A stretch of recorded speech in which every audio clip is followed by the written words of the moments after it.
আসসালামু আলাইকুম। সবাই কেমন আছেন? আশা করি সবাই ভালোই আছেন। আল্লাহর রহমতে আমিও অনেক ভালো আছি। আজ সকালে ঘুম থেকে উঠেই মনে হলো অনেকদিন ছোলা রান্না হয় না। আমার স্পষ্ট মনে আছে ছোটবেলায় আম্মু রোজার মাসে আমাকে ছোলা রান্না করে খাওয়াইতো। আমি আর আমার ভাই ছোলার আলু নিয়ে অনেক মারামারি করতাম। আজ সেসব স্মৃতি সব মনে পড়ছে। মায়ের হাতের রান্না আসলেই অন্যরকম স্বাদ। আজ আমি চেষ্টা করলাম মায়ের মতো সুন্দর করে ছোলা রান্না করার। প্রথমে ছোলাটা ভালো করে ভিজিয়ে রেখেছিলাম সারাটা রাত। তারপর সকালে উঠে পেঁয়াজ, রসুন, মরিচ সবগুলো কেটে নিলাম। এই কাজগুলো করতে করতে বাবা মায়ের কথা খুবই মনে পড়ছিল আমার। মা যখন রান্না করতো আমি পাশে দাঁড়িয়ে দেখতাম। এরপর সব রকম মশলা আমি প্রেসার কুকারের ভেতর দিয়ে ছোলাটা সুন্দর করে ওর ভেতর ঢেলে দিয়ে নাড়াতে চাড়াতে থাকলাম। মনে হচ্ছিল যেন আমার মা পাশেই আছে। আজ সেসব দিনগুলোর কথা খুব মনে পড়ছে। আমার চাচাতো ভাই বোনেদের সঙ্গে অনেক দুষ্টামি, অনেক ফাজলামি করছি, অনেক মজাও করছি। এগুলোর কথা খুবই মনে পড়ছিল তখন। এরপর আমি আলু কুচি কুচি করে কুটে রাখা ওইগুলো ছোলার ভিতর দিয়ে দিলাম। আর লম্বা লম্বা করে রাখা কিছু আলু ছিল, ওইগুলোকে আমি এখন ফ্রেঞ্চ ফ্রাই বানানোর জন্য কড়াইয়ের ভিতর দিব।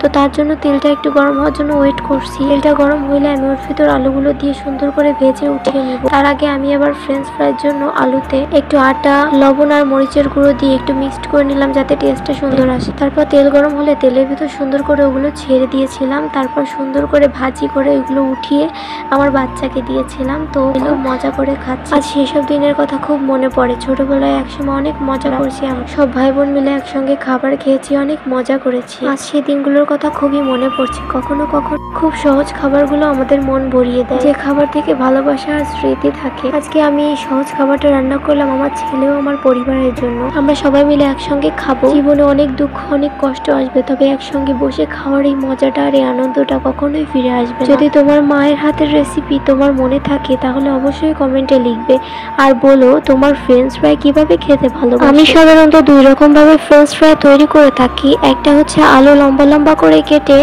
ওইগুলোতে হালকা আটা, লবণ ও মরিচের গুঁড়ো মিশিয়ে সুন্দর করে তেলের ভিতর ডুবা তেলে ভেজে ওইগুলোকে উঠিয়ে এক রকম ফ্রেঞ্চ ফ্রাই করি, সেটা হচ্ছে আলু ভর্তা করে ওইটাকে চালের গুঁড়োর সঙ্গে লবণ দিয়ে, চালের গুঁড়ো দিয়ে আর একটু তেল দিয়ে সুন্দর করে মেখে ওইটাকে রুটি বানাতে হয় যে পিঁড়ি, ওই পিঁড়ির উপর সুন্দর করে তেল মালিশ করে ওর উপর রেখে যতটা লম্বা রাখতে চাও ততটা লম্বা করে সুন্দর করে বানিয়ে ওটাকে তারপর কড়াইতে পরিমাণ মতো তেল দিবে। তেল দিয়ে সেইটা তেলটা গরম হইলে কেটে রাখা ফ্রেঞ্চ ফ্রাই গুলো ওর ভিতর দিয়ে সুন্দর করে টাইম নিয়ে ভাজি করবে। সাইড ভাজি হয়ে গেলে ওটা ধীরে ধীরে অন্য পাশ উল্টে দিতে হবে, নাহলে ভেঙে যাওয়ার সম্ভাবনা থেকে যায়। আর এই যে এদিকে আমি কিউব করে ছোট ছোট রাখা আলুগুলো ছোলার ভিতর দিয়ে নাড়াচাড়া করছিলাম।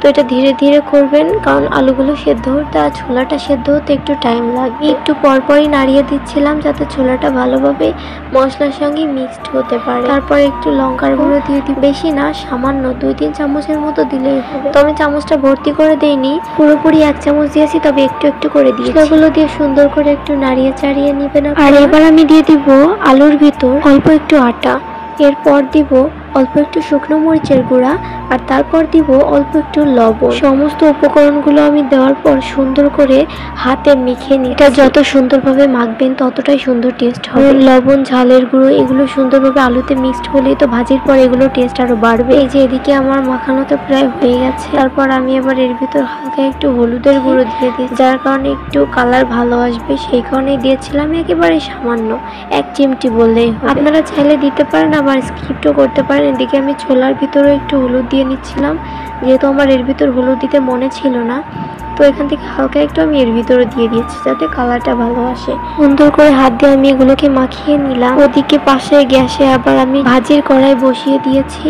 তো এবার আমি কড়াইয়ের ভিতর তেল ঢেলে দিব, বেশ খানিকটাই দিব যাতে আলুগুলো ডোবা তেলে ভাজার জন্য পারফেক্ট হয়। তেলটা ঢালা হলে এবার আমি আলুগুলো সুন্দর করে ওর ভিতর দিয়ে দিব, এক এক করে আস্তে আস্তে দিব যাতে তেলটা ছুটে আবার আমার গায়ে না এসে লাগে। তো এই যে সবগুলো আলু দেওয়া হয়ে গেছে আমার, এখন আমি একটু নাড়িয়ে ছাড়িয়ে নিব। তো রান্না করতে করতে আমার খুব ক্ষুধা লেগে গিয়েছিল, তাই আমি ডাইনিং এ যে আমাদের গাছের কাঁঠাল ছিল ওইখান থেকে একটা কাঁঠাল নিয়ে খেলাম। তারপর রান্নাঘরে এসে দেখি ফ্রেঞ্চ ফ্রাই তো হয়েই গেছে। তারপর আমি যে সুন্দর করে একটা একটা করে ফ্রেঞ্চ ফ্রাই প্লেটে উঠিয়ে নিচ্ছিলাম। এগুলো খুব ক্রাঞ্চি হয়েছিল, চাইলে শুধু আলু দিয়ে বাসায় সুন্দর করে এইভাবে ফ্রেঞ্চ ফ্রাই বানিয়ে খেতে পারেন, এটা বড় ও বাচ্চাদের জন্য স্বাস্থ্য থেকে ভেজাল না খেয়ে বাসায় একটু নির্ভেজাল খাবার খেয়ে দেখবেন অনেক ভালো লাগবে। তো এই যে আমি ফ্রেঞ্চ ফ্রাই নিয়ে রুমে যাচ্ছিলাম, তারপর বিচ্ছু বাহিনীগুলো সস দিয়ে সুন্দর করে মজা করে ফ্রেঞ্চ ফ্রাই গুলো খেলো। আর এই যে আমি সসটা এনে দিচ্ছিলাম এখানে, তারপর সসটা ঢেলে দেওয়ার পরে এই যে ওরা সবাই খাচ্ছে। আর এটা ছোট বাচ্চাদের জন্য খুবই স্বাস্থ্যসম্মত, কারণ এটা পুরোপুরি ভালো দিয়ে তৈরি করা হয়েছে। আপনাদের বাসায় যাদের কচি কাঁচা এরকম বাচ্চা কাচ্চা আছে, আপনারা ফ্রেঞ্চ ফ্রাই বানিয়ে দিতে পারেন।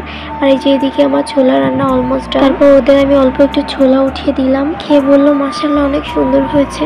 তো আপনাদের যদি মায়ের হাতে ছোলার কথা মনে পড়ে তাহলে অবশ্যই কমেন্ট বক্সে জানাবেন। পাশে থাকবেন। আল্লাহ হাফেজ।